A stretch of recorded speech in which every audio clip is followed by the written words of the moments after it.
नमस्ते दोस्तों, मेरा नाम है राखी और मैं आपके सामने आज फिर से एक नई कहानी लेकर आई हूँ। और आज जो मैं कहानी सुनाने वाली हूँ आपको, उसका जो मतलब बेसलाइन है वो है कि राम से बड़ा राम जी का नाम होता है।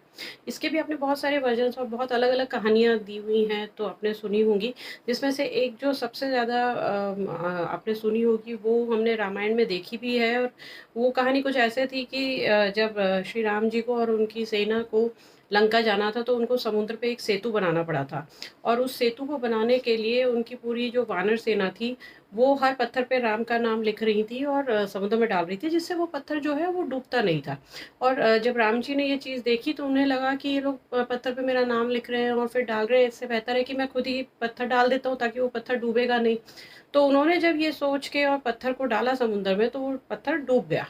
ये देखकर रामचंद्र जी को भी बहुत अचंभा हुआ और ये हनुमान जी ने भी देखा कि ऐसा-ऐसा हुआ है। तो वो राम जी के पास आए और उन्होंने कहा कि प्रभु, आपके अंदर बहुत सारी शक्तियाँ हैं, जिनके बारे में शायद आपको नहीं पता होगा, और उनमें से एक शक्ति है आपके नाम की।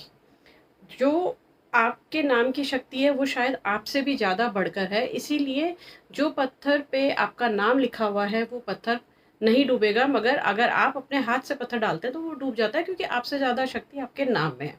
तो इसीलिए कहा जाता है कि राम जी से बढ़कर उन राम के नाम में शक्ति है। तो इसी से मिलती-जुलती एक और दूसरी कहानी मैं आपको सुनाऊँगी, जो हो सकता है आपने सुनी हो और हो सकता है ना सुनी हो। मगर मैं आपको सुनाती हूँ ताकि हमारे जो बच्चे हैं वो कुछ और पौराणिक कथाओं को जान सकें। जैसा कि मैंने पहले भी कहा है कि मेरा उद्देश्य बस इतना ही रहता है कि बच्चों को अलग-अलग कहानियों से मैं इंट्रोड्यूस कराऊँ, और ताकि वो हमारी जितनी भी पौराणिक कथा है उनके बारे में जान सकें। तो ये कहानी शुरू करने से पहले मैं बस आपसे इतना ही रिक्वेस्ट करूँगी कि अगर आपको मेरी कहानियाँ पसंद आती है तो प्लीज़ मेरे चैनल को सब्सक्राइब कीजिएगा और बेल आइकन का बटन ज़रूर दबाइएगा। तो चलिए दोस्तों, आज की कहानी हम शुरू करते हैं। पुराने समय की बात है कि एक बार सुमेरु पर्वत पर सभी संतों की सभा का आयोजन किया गया था। और उस सभा में सभी संतों का आशीर्वाद लेने के लिए केवत्र देश के राजा सुकंत भी जा रहे थे। रास्ते में उन्हें नारद जी मिले तो उन्होंने राजा सुकंत ने नारद जी का आशीर्वाद लेने लिया और आगे बढ़ने लगे। तब नारद जी ने उन्हें पूछा कि आप कहाँ जा रहे हो? उन्होंने कहा कि सुमेरु पर्वत पे जो है सभी संतों की सभा है और मैं भी वहाँ जा रहा हूँ ताकि मैं सभी संतों का वहाँ पे आशीर्वाद ले सकूँ।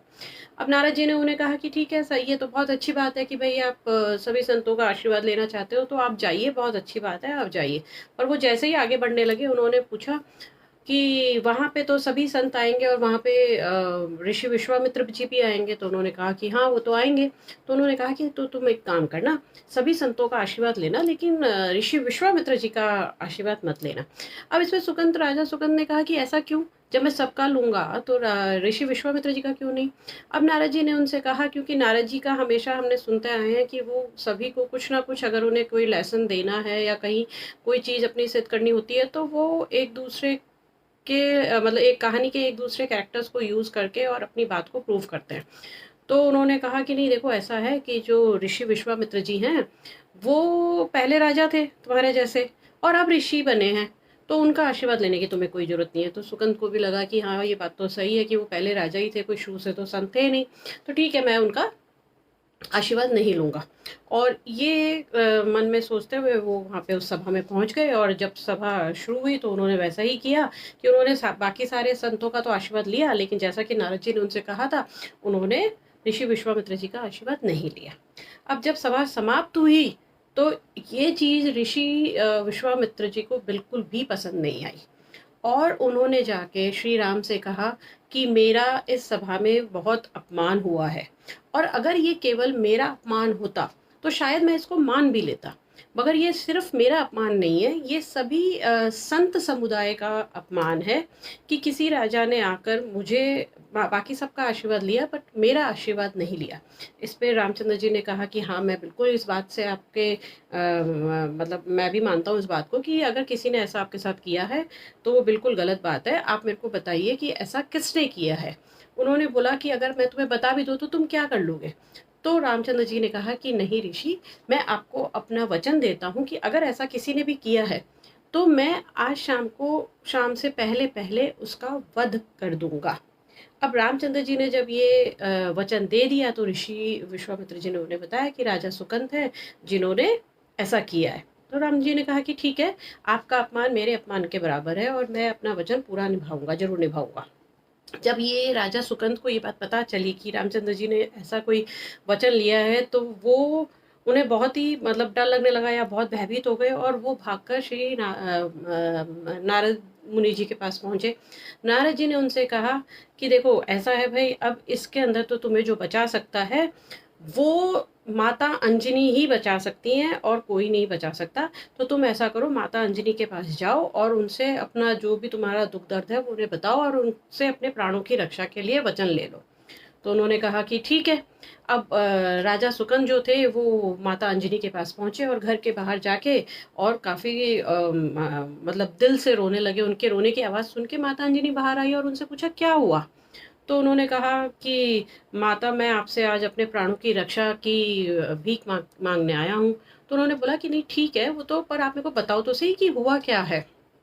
तो उन्होंने ऐसा ऐसा बताया, पर उन्होंने ये नहीं बताया कि रामचंद्र जी ने ऐसा कोई वचन लिया है। उन्होंने बस ये बताया कि मैंने ऐसा ऐसा ऋषि का अपमान किया था और मेरा वध होने वाला है, तो आप मेरे, केवल आप ही मेरे प्राणों की रक्षा कर सकती हैं। तो उन्होंने कहा कि ठीक है, मैं आपको वचन देती हूँ कि ऐसा कुछ भी नहीं होगा और मैं आपकी प्राणों की पूरी पूरी रक्षा करूंगी।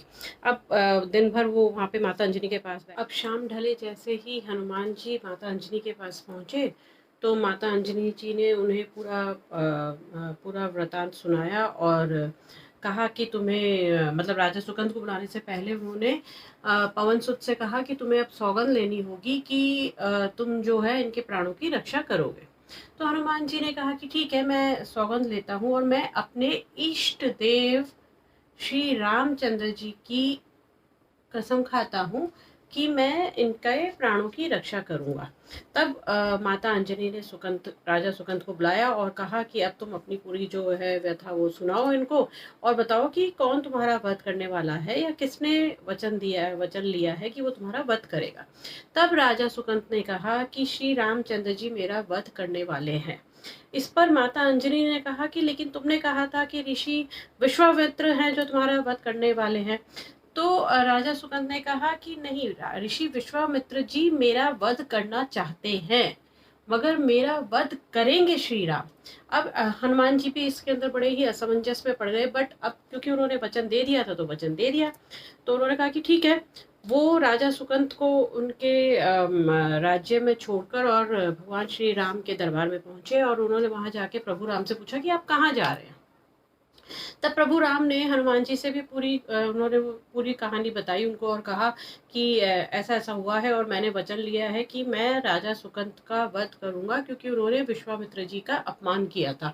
इस पर हनुमान जी ने कहा कि प्रभु, मैं आपसे विनती करता हूँ कि आप राजा सुकंत का वध ना करें।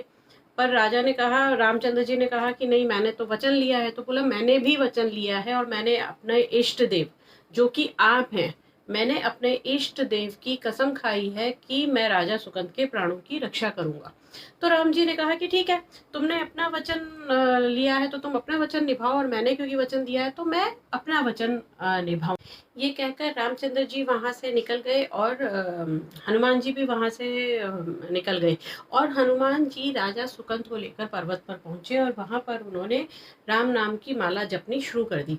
मगर राजा सुकंद बहुत डरे हुए थे और वो बार बार उनसे यही पूछ रहे थे कि क्या मेरे प्राणों की रक्षा हो पाएगी। इस पर हनुमान जी ने कहा कि तुम बिल्कुल भी भयभीत मत हो और तुम सिर्फ राम राम राम का जो नाम है वो राम का नाम को रटते रहो। बट क्योंकि राजा सुगंध का भय कम नहीं हो रहा था तो उन्होंने राम नाम का मंत्र का जप करके और उसका एक घेरा बना के और उसके बीच में उन्होंने राजा सुगंध को उसके अंदर बैठा दिया।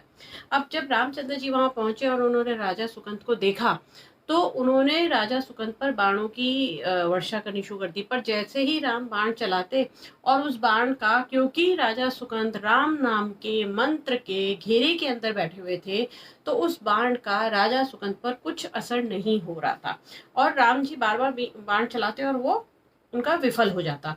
यह देखकर लक्ष्मण जी को बड़ा गुस्सा आया। उन्होंने कहा कि ये क्या है और उन्होंने कहा कि ठीक है, मैं इनके ऊपर अब बाण चलाता हूँ। और जैसे ही लक्ष्मण जी ने राजा सुकंत के ऊपर बाण चलाया तो हनुमान जी ने राजा सुकंत को अपने पीछे छुपा लिया, और जो लक्ष्मण जी ने बाण चलाया था वो जाके हनुमान जी को लगा।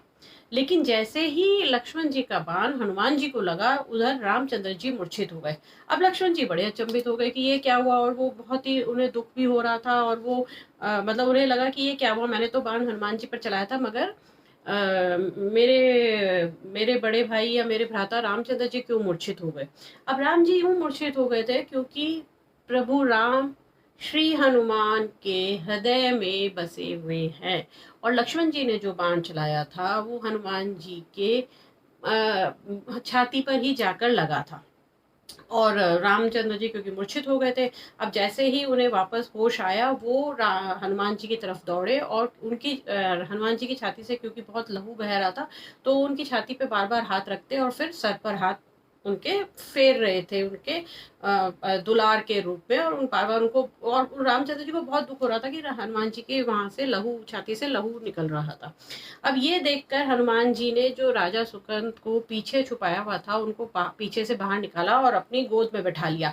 अब रामचंद्र जी क्योंकि आंखें बंद करके उनके एक बार कभी छाती पे हाथ रखते और फिर सर पे हाथ रखते, और इधर से हनुमान जी ने राजा सुकंद को पीछे निकाल के जहां अपनी गोद में बैठा लिया था, तो इस बार जब प्रभु उनके सर पे हाथ रखने लगे तो वो हनुमान जी के सर पे हाथ न जाकर राजा सुकंद के हाथ पर उन्होंने, सर पर उन्होंने हाथ रख दिया। इस पर हनुमान जी ने रामचंद्र जी से कहा कि प्रभु, आपका हाथ जिस पर रख, सर पे जिसका आप, जिसके सर पर आपका हाथ हो, मतलब तो जिसके सर पर आपका हाथ है उसके तो प्राण कोई ले ही नहीं सकता है। तो राम जी ने कहा कि नहीं, वो बात तो सही है, और वैसे भी जो तुम्हारी गोद में बैठा हो उसका, उसके भी प्राण कोई नहीं ले सकता। तब हनुमान जी ने कहा कि अब प्रभु, आपने इसके ऊपर, इसके सर पे ऊपर हाथ रख दिया है तो आपको इसके प्राणों की रक्षा करनी होगी। और इधर ऋषि विश्वामित्र जी को जब पता चला था कि रामचंद्र जी राजा सुकंद को मारने के लिए, अपना वचन पूरा करने के लिए गए हुए हैं, तो ऋषि विश्वामित्र जी भी वहां पर पहुंच गए। और ये देख हनुमान जी ने कहा कि तुमने उस वक्त उनका अपमान करा था और उनका आशीर्वाद नहीं लिया था, तो जाओ तुम अब जाके उन्हें नतमस्तक, उनको नतमस्तक हो जाओ उनके सामने और जाकर उनका आशीर्वाद लो। और राजा सुकंत ने यही किया, वो गए और उन्होंने ऋषि विश्वामित्र जी से क्षमा मांगी और उनसे आशीर्वाद लिया। और ये देखकर ऋषि विश्वामित्र जी भी, उनका गुस्सा भी शांत हो गया, और उन्होंने प्रभु राम से कहा कि नहीं, अब मैंने इन्हें माफ कर दिया है, तो अब तुम्हें इन्हें मारने की कोई जरूरत नहीं है, क्योंकि मैं केवल इतना चाहता था कि किसी भी ऋषि का या किसी भी संत का कभी भी अपमान ना हो, इसीलिए मैंने तुमसे कहा था। मगर अब क्योंकि इन्होंने अपनी गलती मान ली है और इन्होंने मेरे से मेरा आशीर्वाद भी ले लिया है, तो मैंने इनको क्षमा कर दिया, और क्योंकि मैंने क्षमा कर दिया तो तुम्हारा वचन यहाँ पे पूरा हो जाता है। तो दोस्तों, ये थी कहानी जो हमें बार बार ये बताती है कि प्रभु राम, जिन्होंने वचन लिया था सुकंत, राजा सुकंत को मारने के लिए, और हनुमान जी ने भी वचन लिया था अपने इष्ट देव श्री रामचंद्र जी का कि वो राजा सुकंत के प्राणों की रक्षा करेंगे। अब क्योंकि मारने वाले भी राम जी थे और जिनकी कसम खाई वो भी राम जी थे, तो यहाँ पर राजा सुकंत को प्रभु राम के नाम ने राजा सुकंत के प्राणों की रक्षा करी थी।